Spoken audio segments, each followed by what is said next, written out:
여호수아서 5장 1절부터 12절 말씀 우리 한 절씩 교독하도록 하겠습니다. 요단 서쪽의 아모리 사람의 모든 왕들과 해변의 가나안 사람의 모든 왕들이 여호와께서 요단물을 이스라엘 자손들 앞에서 말리시고 우리를 건너게 하셨음을 듣고 마음이 녹았고 이스라엘 자손들 때문에 정신을 잃었더라. 그때 여호와께서 여호수아에게 이르시되 너는 90도로 칼을 만들어 이스라엘 자손들에게 다시 할례를 행하라 하시매 여호수아가 90돌로 칼을 만들어 할례산에서 이스라엘 자손들에게 할례를 행하니라. 여호수아가 할례를 시행한 까닭은 이것이니 애굽에서 나온 모든 백성 중 남자 모든 군사는 애굽에서 나온 후 광야길에서 죽었는데 그 나온 백성은 다 할례를 받았으나 다만 애굽에서 나온 후 광야길에서 난 자는 할례를 받지 못하였음이라. 이스라엘 자손들이 여호와의 음성을 청종하지 아니하므로 여호와께서 그들에게 대하여 맹세하사 그들의 조상들에게 맹세하여 우리에게 주리라고 하시사 또 적과 꿀이 흐르는 땅을 그들이 보지 못하게 하리라 하시니 애굽에서 나온 족속 온 군사들이 다 멸절하기까지 40년 동안을 광야에서 헤매었더니 그들의 대를 잇게 하신 이 자손에게 여호수아가 할례를 행하였으니 길에서는 그들에게 할례를 행하지 못하였으므로 할례 없는 자가 되었음이었더라. 또 그 모든 백성에게 할례 행하기를 마치매 백성이 진주한 초소에 머물며 낫기를 기다릴 때에 여호와께서 여호수아에게 이르시되 내가 오늘 애굽의 수치를 너희에게서 떠나가게 하였다 하셨으므로 그곳 이름을 오늘까지 길갈이라 하느니라. 또 이스라엘 자손들이 길갈에 지쳤고 그날 14일 저녁에는 여리고 현지에서 유월절을 지켰으며 6월절 이튿날에 그 땅의 소산물을 먹되 그날에 무교병과 볶은 곡식을 먹었더라. 또 그 땅의 수산물을 먹은 다음 날에 만나가 그쳤으니 이스라엘 사람들이 다시는 만나를 얻지 못하였고 그 해에 가나안 땅의 소출을 먹었더라. 아멘. 오늘도 주님 앞에 나와 예배하는 여러분들 가운데 하나님 주시는 구원의 은혜와 소망이 가득 넘쳐나시기를 주님의 이름으로 축원합니다. 하나님의 때, 하나님의 타이밍은 때로는 우리가 다 이해할 수 없는 그런 때임을 보게 되어집니다. 이스라엘 백성이 요단을 건널 때도 우기에, 건기가 아닌 우기에, 건기였으면 얼마나 좋았겠습니까? 물이 마르고 얕은 물가를 건널 수 있으니 참 좋을 텐데 하나님은 건기가 아닌 우기를 택하여 그들의 믿음을 보셨고 그들이 말씀에 순종하여 믿음으로 요단강을 건너도록 만드셨다라는 것이죠. 우리가 보기에는 강물의 수위가 낮아져서 쉽게 건널 수 있는 때였으면 좋겠는데 물이 강둑을 넘치는 그런 때를 하나님은 택하셨다라는 것이죠. 그리고 또 우리가 또 다 이해할 수 없는 하나님의 때를, 하나님의 타이밍을 오늘 말씀의 본문을 통하여 다시 보게 되어집니다. 이스라엘 백성이 요단강을 건넌 것을 이 가나안 땅에 거주하는 자들이 듣고 어떤 반응을 보였습니까? 1절 말씀 같이 보겠습니다. 요단 서쪽의 아모리 사람의 모든 왕들과 해변의 가나안 사람의 모든 왕들이 여호와께서 요단물을 이스라엘 자손들 앞에서 말리시고 우리를 건너게 하셨음을 듣고 마음이 녹았고 이스라엘 자손들 때문에 정신을 잃었더라.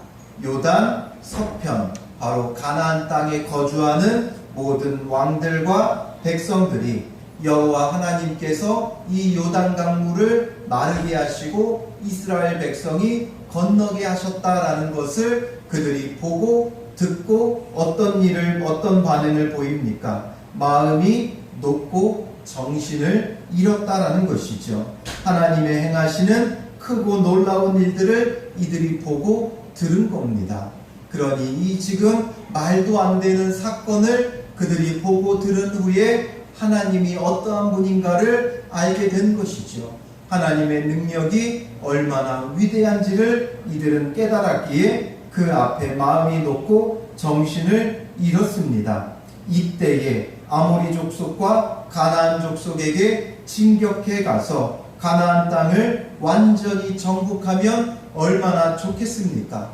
이들이 두려워 떨고 있고 지금 꼼짝도 못하고 있는데 이제 이 지금 승기를 잡은 것과 같은 처지에 있을 때 빨리 진격해 가서 이렇게 벌벌 떨고 있는 가나안에 있는 족속들을 그들이 멸하면 좋을 텐데 하나님은 그들의 걸음을 멈추게 하시는 또 다른 명령을 여기서 내리신다라는 것이죠.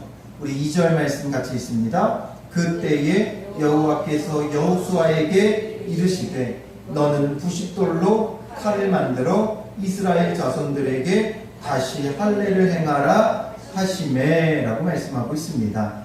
할례를 행할 것을 지금 여호수아를 통해 명령을 내리고 있습니다. 지금 빨리 진격해 가야 합니다. 빨리 진격해서 멸하면 좋습니다. 그런데 지금 이들에게 할례를 받으라고 말씀하고 계신다라는 것이죠. 그냥 생각하면 할례 받고 가나안 땅 정복하면 되지라고 생각하겠지만 할례를 행한다는 게 결코 쉬운 일이 아님을 우리는 기억해야 합니다.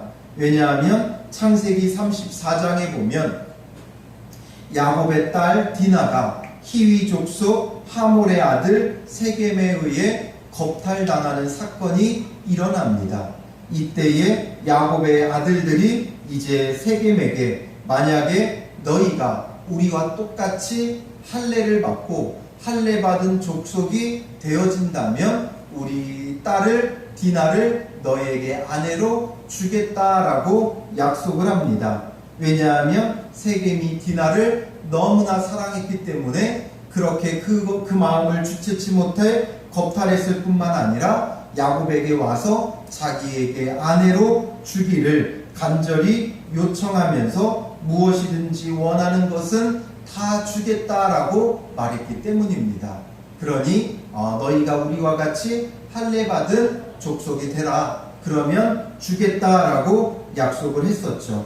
그러니 이들이 그것을 좋게 여겼고 자기와 자기의 그 모든 족속 사람들이 할례를 받게 한 겁니다. 그때 3일째 되는 날에 그들의 고통이 극심할 때 야곱의 두 아들 시므온과 레위가 가서 이 세겜 족속의 모든 남자들을 죽이는 그런 일이 벌어진 것이죠. 할례 받고 고통당하는 것이 너무나 크기 때문에 단 두 사람이 가서 한 족속을 쳐서 멸했습니다. 이와 마찬가지로 이스라엘 백성이 다 할례를 받고 아파할 때 가나안 족속들이 쳐들어온다면 이들은 속수무책으로 당할 수밖에 없습니다. 이스라엘 백성이 이렇게 고통당하면 그들은 속수무책으로 당할 수밖에 없고 또 지금 이들이 지금 진을 치고 있는 길갈이라는 곳은 여리고성에서 불과 3-4km 밖에 되지 않는 그런 곳입니다. 그러니 이스라엘 백성을 그들이 다 정탐하고 있을 것이고 지금 두려워서 벌벌 떨며 이들의 일거수일투족에 집중하고 있다라는 것이죠. 그러니 할례를 받고 고통당하고 있다면 그들이 알아챌 수밖에 없고 그러면 그들이 그 틈을 타 공격해 온다면 이스라엘은 속수무책으로 죽을 수밖에 없는 그런 위기 가운데 놓여 있는 겁니다. 그런 상황 가운데 하나님은 이스라엘 백성에게 할례를 시행하라고 말씀하고 있습니다. 왜 이때에 하나님께서 이스라엘에게 할례를 시행하라고 하십니까? 차라리 요단을 건너기 전이었다면 요단 건너기 전에 하나님께서 할례를 시행하라고 했다면 할례를 시행하고 믿음으로 이 요단을 건너 이제 진격해 나가면 될 텐데 하나님은 요단을 건너기 전이 아니라 요단 건넌 후에 지금 적들과 대치하고 있는 그런 상황 가운데 할례를 시행하라고 명령하고 계신 겁니다. 이것이 무엇을 의미하고 있겠습니까? 여러분 같으면 어떠하겠습니까? 여자분들이니까, 대부분 여자분들이니까 우리와 상관없다 하시겠습니까? 이런 위기의 상황 가운데 할례를 행하라는 것은 믿음의 탐대함 없이는 할 수 없는 것이죠. 하나님의 말씀 앞에 온전히 순종하지 않고는 할 수 없는 일임을 우리에게 보여주는 것이고, 믿음으로만 주님이 주시는 그 가나안 땅에 정착하고 그 가나안 땅을 기업으로 얻을 수 있다라는 것을 우리에게 보여주는 겁니다. 우리가 무엇을 위해 강하고 담대해야 하는가? 이 여호수아서를 우리가 시작하면서 함께 나누지 않았습니까? 우리는 강하고 담대하라는 이 말씀이 나가서 싸워서 이기기 위한 강하고 담대함이라고 생각했지만, 하나님께서 우리에게 강하고 담대하라고 말씀하시는 이유는 무엇이었습니까? 다른 것이 아니라 말씀에 순종하기 위한 강하고 담대함이었다라는 것이죠. 우리가 말씀에 순종함으로 거룩하게 서기 위한 강하고 담대함이 우리 가운데 필요하다라는 것이죠. 우리가 처한 상황이 너무나 위기의 상황이고 두렵고 어려운 환경이기 때문에 강하고 담대하여 나가 싸워야 하기 때문에 강하고 담대하라 말씀하신 게 아니라, 우리는 오직 주님의 말씀에 순종하기 위해 강하고 담대하여야 한다는 것이죠. 여호수아서 1장 7절부터 9절 말씀 같이 읽겠습니다. 오직 강하고 극히 담대하여 나의 종 모세가 내게 명령한 그 율법을 다 지켜 행하고, 그리하면 어디로 가든지 형통하리니 이 율법책을 내 입에서 떠나지 말게 하며 그것을 묵상하여 그 안에 기록된 대로 다 지켜 행하라. 그리하면 내 길이 평탄하게 될 것이며 내가 형통하리라. 내가 내게 명령한 것이 아니냐. 강하고 담대하라. 두려워하지 말며 놀라지 말라. 내가 어디로 가든지 내 하나님 여호와가 너와 함께 하느니라 하시니라. 아멘. 가나안 족속과 싸우기 위해 강하고 담대하라는 것이 아니라, 어떤 상황에도 말씀에 순종하도록 강하고 담대하라 우리에게 말씀하시는 것입니다. 이런 절체절명의 위기를 맞이할 수밖에 없는 일에도 우리가 순종하라라는 것이죠. 무엇이 되었든 나가서 싸우는 게 아니라, 큰 업적을 남기기 위해 강하고 담대하라고 하는 것이 아니라, 지금 내게 들리는 그 말씀 앞에 우리가 순종하기 위하여 강하고 담대해야 하는 것이죠. 할례를 받은 출애굽 1세대들은 광야에서 다 죽고 이제 광야길에서 난 2세대들밖에 남지 않았습니다. 이들은 할례 받지 않은 자들이기 때문에 이들을 하나님께서 거룩하게 구별하기 위해 할례를 받으라고 말씀하고 있는 것이죠. 4절 5절 말씀 같이 읽습니다. 여호수아가 할례를 시행한 까닭은 이것이니 애굽에서 나온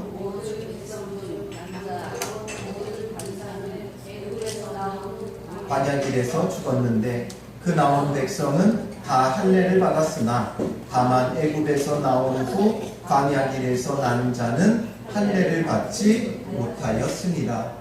할례 받지 못했다라는 것이죠. 하나님의 백성으로 거룩하게 구별하기 위해 싸우는 게 문제가 아니라, 거룩한 백성, 구별된 백성이 되기 위해 이들은 할례 받는 것이 중요하다라는 것이죠.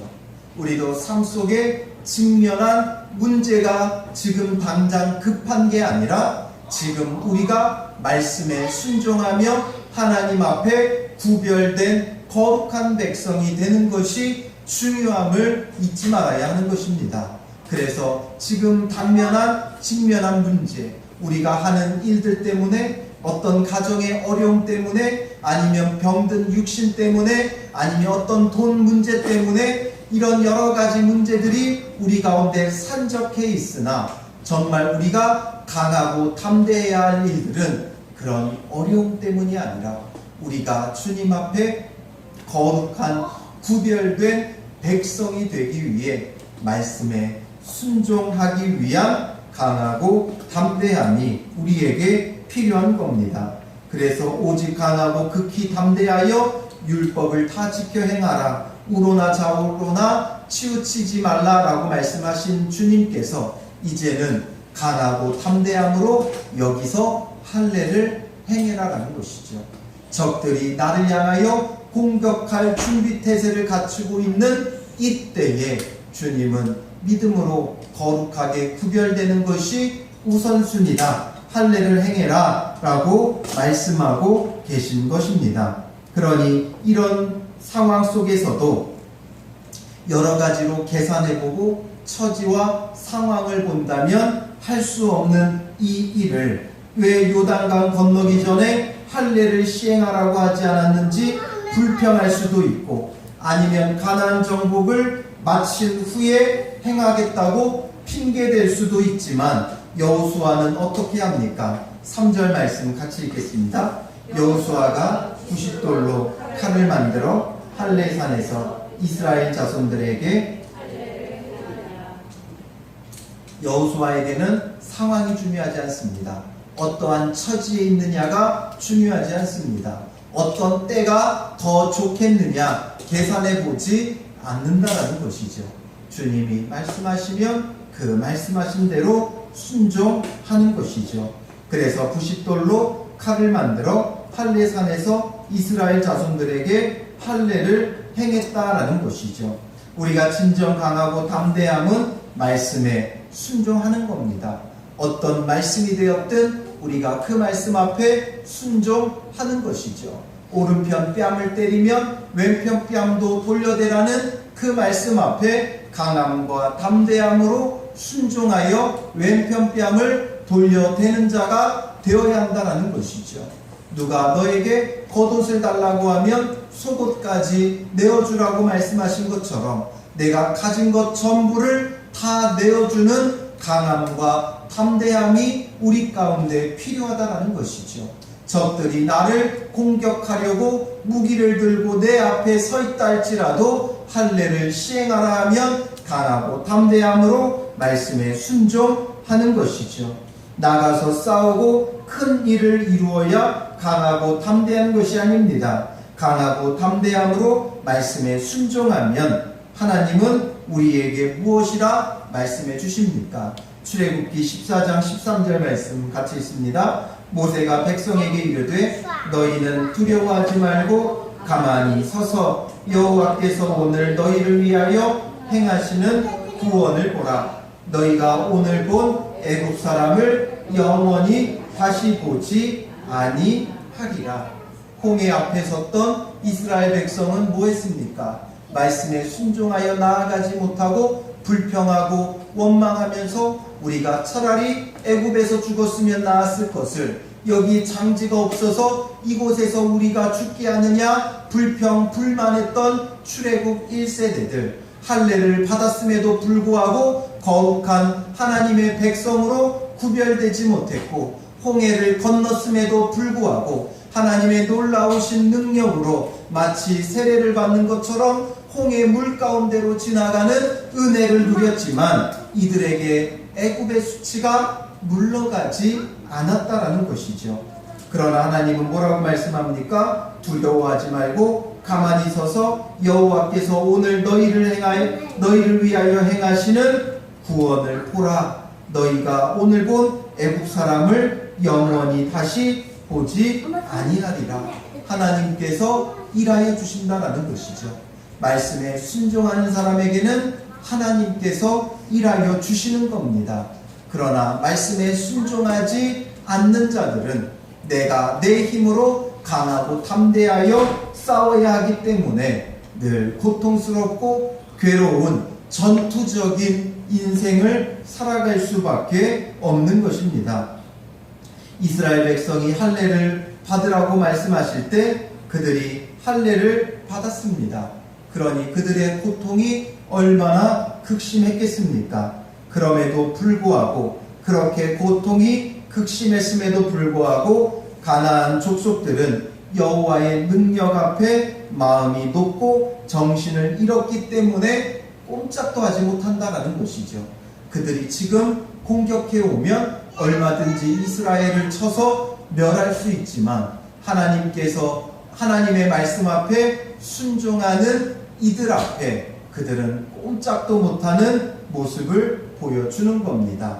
그래서 8절 9절 뭐라고 말씀합니까? 같이 읽겠습니다.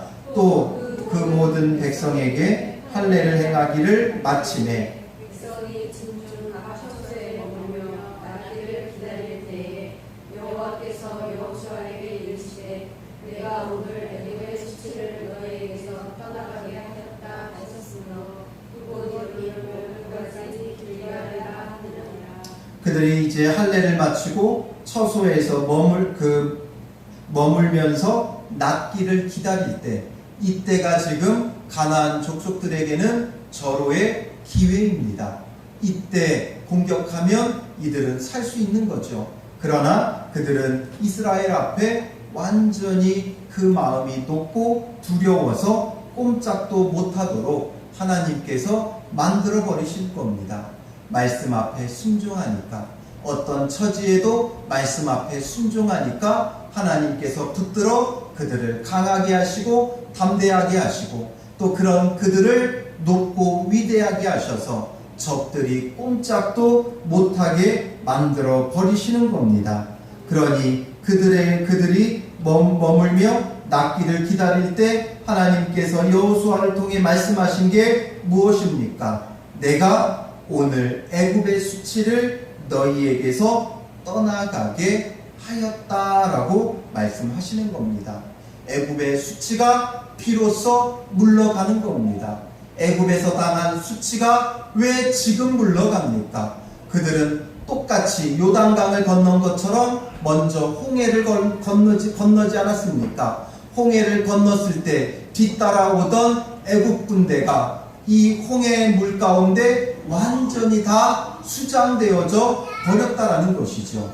이때 이들에게서 애굽의 수치가 물러가야 되는 것 아닙니까? 애굽에서 고통당했던 그들이 이제 애굽에서 나왔고 그 뒤쫓는 애굽의 군대마저도 물에 수장시켰는데 왜 이때 애굽의 수치가 물러가지 않고 광야 40년 동안 이 출애굽 1세대들이 다 죽고 이제 출애굽 2세대들이 비로소 요단강을 건너 이제 그곳에서 할례를 받을 때 애굽의 수치가 물러가게 하시느냐라는 것이죠. 무슨 차이입니까? 요단강을 건널 때와 홍해를 건널 때 무슨 차이입니까? 바로 다른 것 아닙니다. 말씀 앞에 온전히 순종하는 사람들에게 바로 애굽의 수치가 물러가는 것이죠.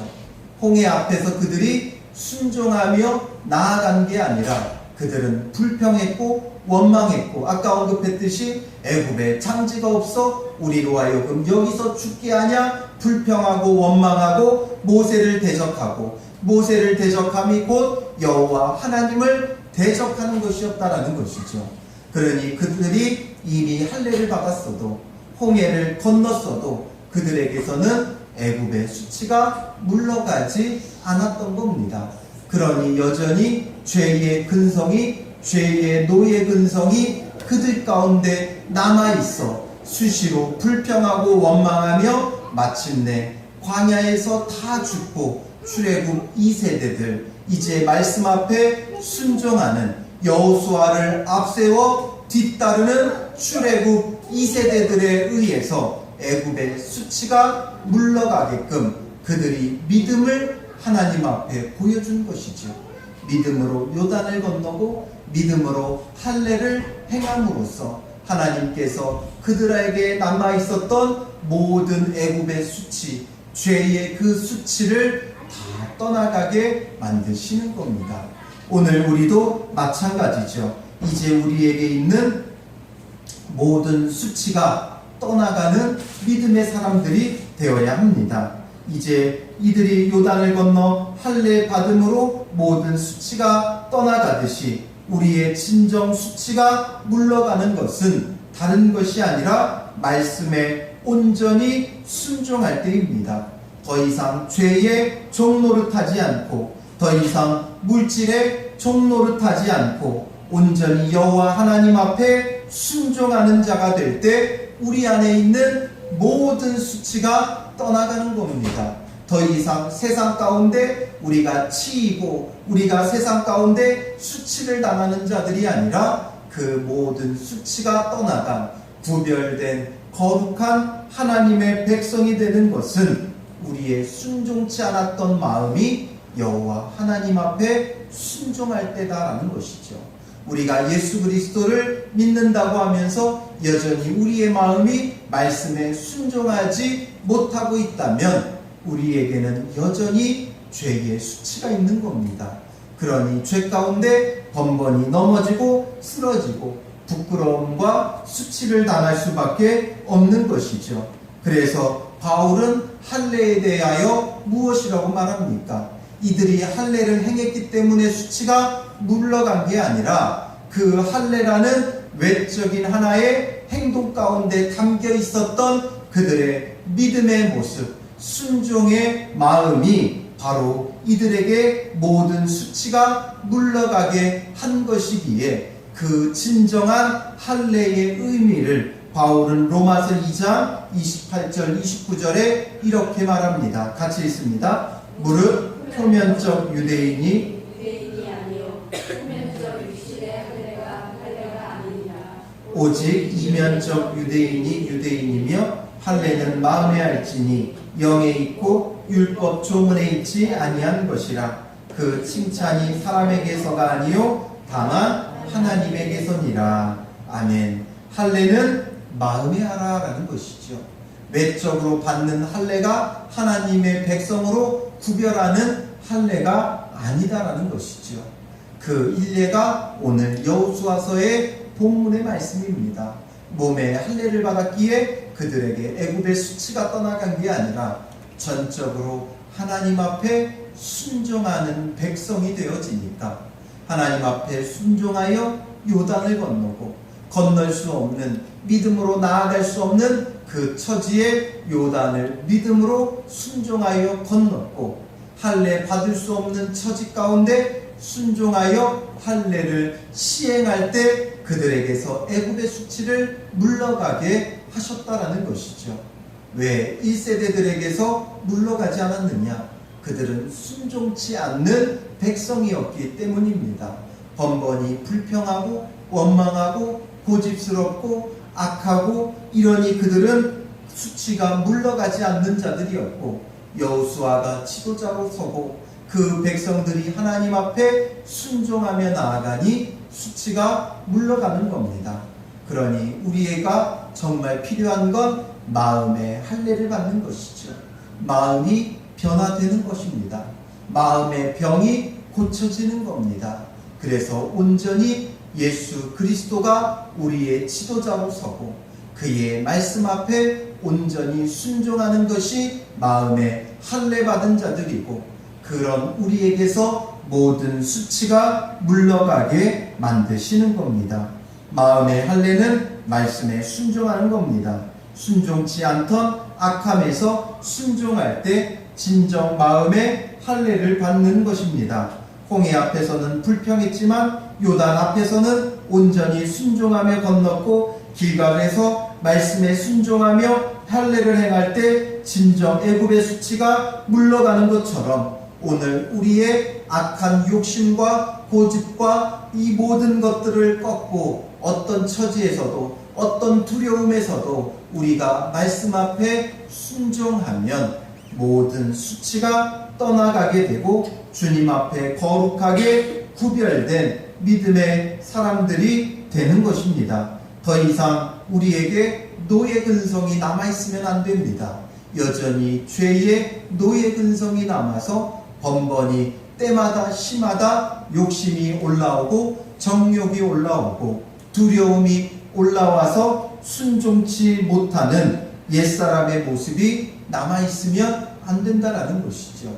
애굽에 있었을 때가 좋았는데 하면서 애굽에서 죽었을 게 낫겠다. 애굽에서 고기 까마 곁에 앉았던 것이 좋았다라고 하는 그 노예 근성을 버리지 못했던 그들처럼 우리도 예전에 욕심을 따라 살아가던 때가 좋았다 하는 그런 노예 근성이 우리 가운데 남아있으면 안 된다라는 것이죠. 이스라엘 백성은 길갈에 짐치고 머무르면서 말씀에 순종함으로 그들의 모든 수치가 물러가니까 그들이 이제 진정한 할례를 받은 자들이 되었고, 진정한 할례 받은 자들이 되니까 그곳에서 무엇을 행하게 됩니까? 10절 말씀 같이 읽습니다. 또 이스라엘 자손들이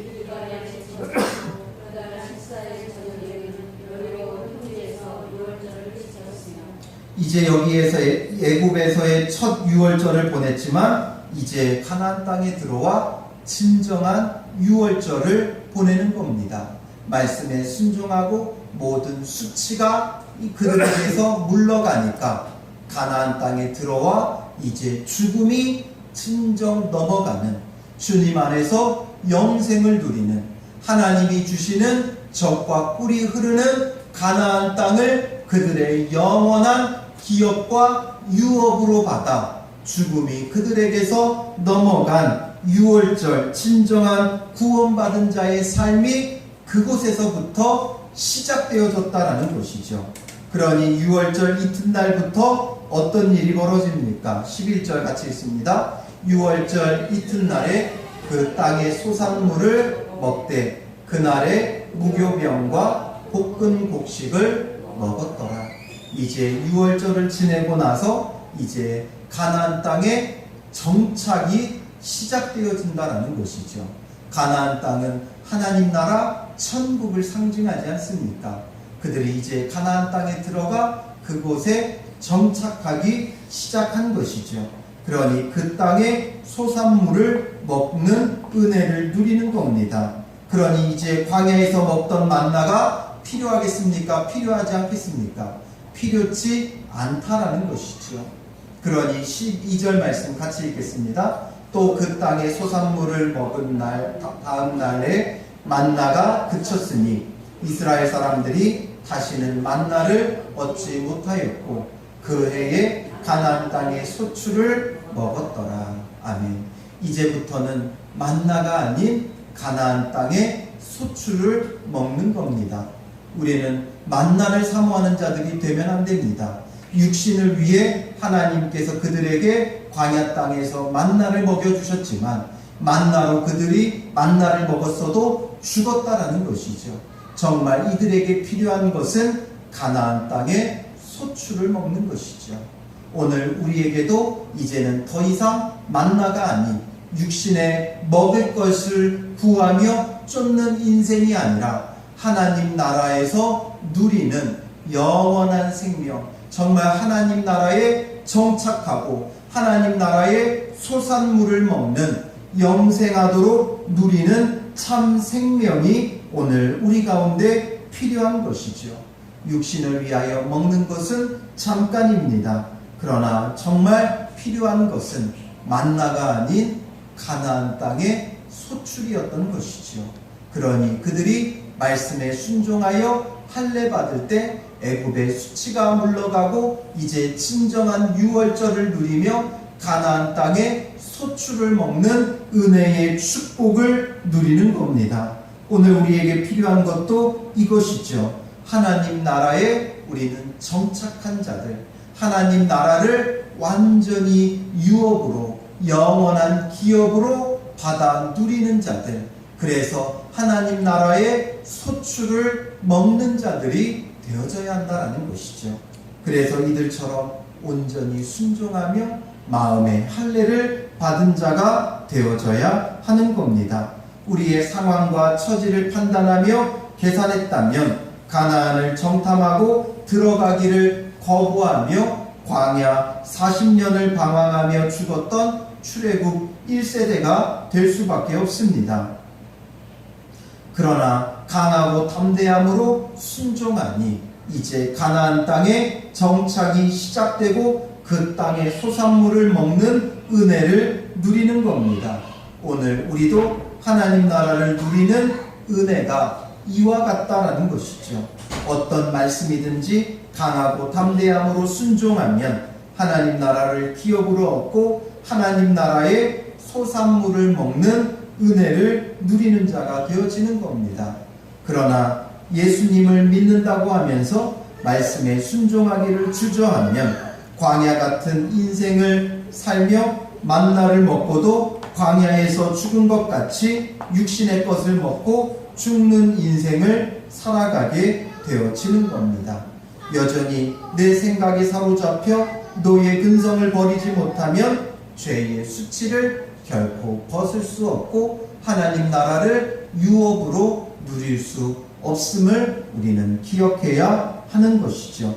그래서 우리는 애굽의 수치가 떠나가는 할례와 같은 마음의 할례 받은 자로서 어떠한 말씀이든지 어떠한 처지에도 어떠한 상황에도 순종함으로 늘 거룩하기를 힘써 나아가 하나님 나라의 소출을 먹는 진정한 축복된 믿음의 사람들이 되시기를 주님의 이름으로 축원합니다.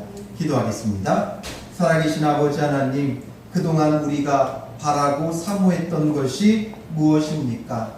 만나를 사모하며 어떻게든 배불리 먹고 어떻게든 배불리 누리기를 바랬던 우리의 어리석음을 주님 용서하여 주시고 이제 배불리 먹고 마시는 것을 사모함이 아니라 하나님 나라의 소출을 사모하는 자들이 되게 하여 주시옵소서. 생명의 양식을 먹는 자들 되게 하여 주시고 이를 위하여 진정 마음에 할례 받은 자들이 되게 하여 주시옵소서. 어떠한 처지에도 어떠한 환경에도 말씀에 순종하기를 힘쓰는 자들 되게 하시고 말씀에 순종할 때 진정 하나님 나라에 정착하는 은혜가 있게 하시고 하나님 나라에 누리는 영생을 우리가 이곳에서도 누리게 하시고 하나님께서 공급하시는 하나님 나라의 소출 생명의 양식을 늘 먹고 배부르는 갈급함이 없는 복된 은혜의 삶을 누릴 수 있도록 인도하시옵소서.